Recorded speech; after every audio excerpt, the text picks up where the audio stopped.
Mazda likes to say every one of their vehicles contains the soul of a sports car, even when it seats 7 comfortably. This is, of course, the 2015 Mazda CX-9. Now, one really nice thing about the CX-9 is the amount of equipment that you get for the price. This vehicle is just south of $40,000, including delivery. And that's a lot of car for that kind of money. Of course, you don't buy this car for the second row, you buy it for the third. So I'm now going to attempt to stuff all 200 pounds and 6'1" of me into that third row. Wow, that was easy.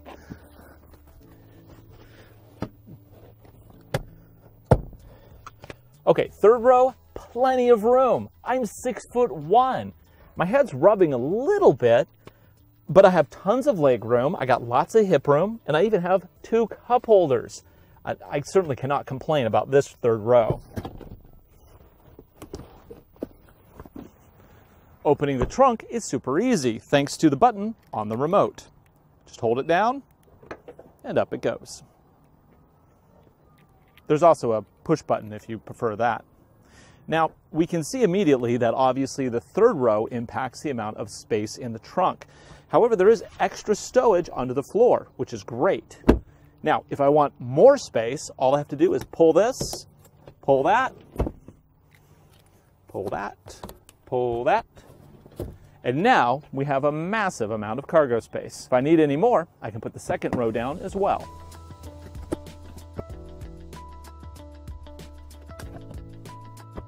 Ta-da! That's enough space to sleep in. Basically, that's so much space, you could practically rent this out on Airbnb.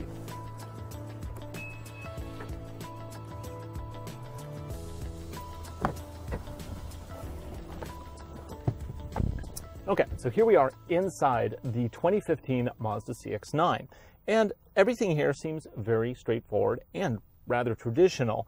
Let's go ahead and turn it on. No push button. Instead, what they've done is they've put a little fob plug on top of the key. So we twist it, but it still is using the proximity sensor that's in my pocket. We'll start with the dash. There you have traditional tach and speedo, as well as a PRND gauge in the middle. No fancy color displays. For the color display, you need to move to the center here. This is a rather small screen by today's standards, but it's very functional. For navigation, they tapped TomTom, which is one of the leaders in independent navigation systems. It's super easy to use.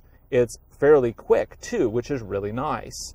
And it is touchscreen, so I can click menu there, navigate to, let's say, a point of interest. Let's see a POI near me, and we will look for search by name. It's very quick, as you are noticing.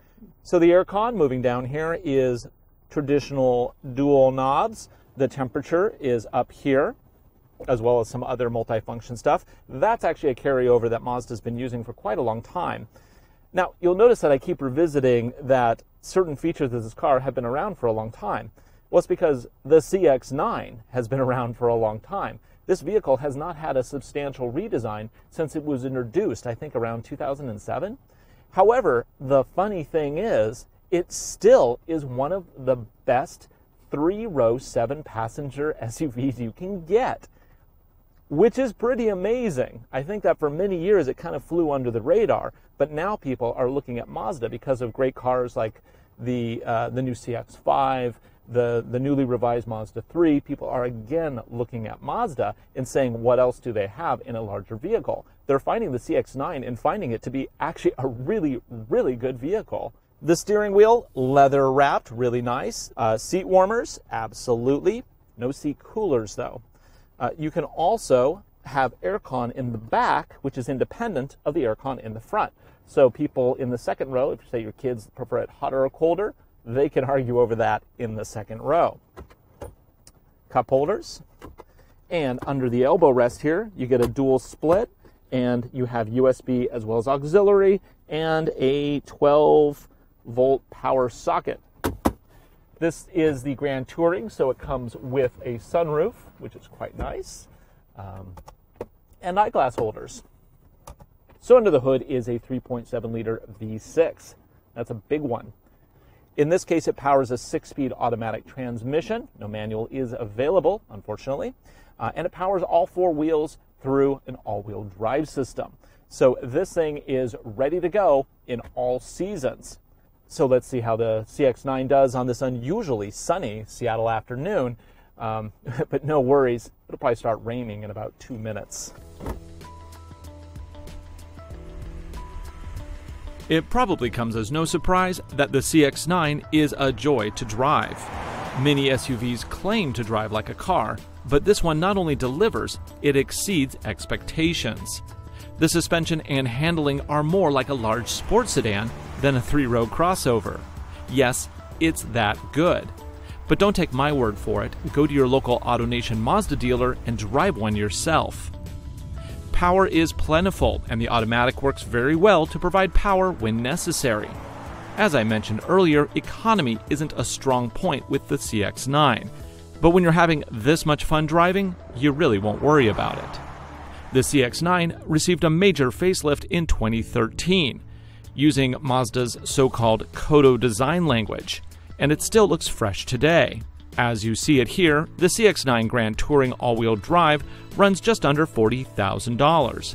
That's actually quite a deal when you compare it against competitors like the Nissan Pathfinder or even the Toyota Highlander. So that's our look at the 2015 Mazda CX-9.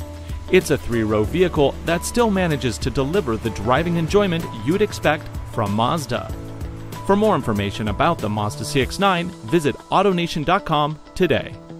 I'm your host, Ryan Douthit. Thanks for watching.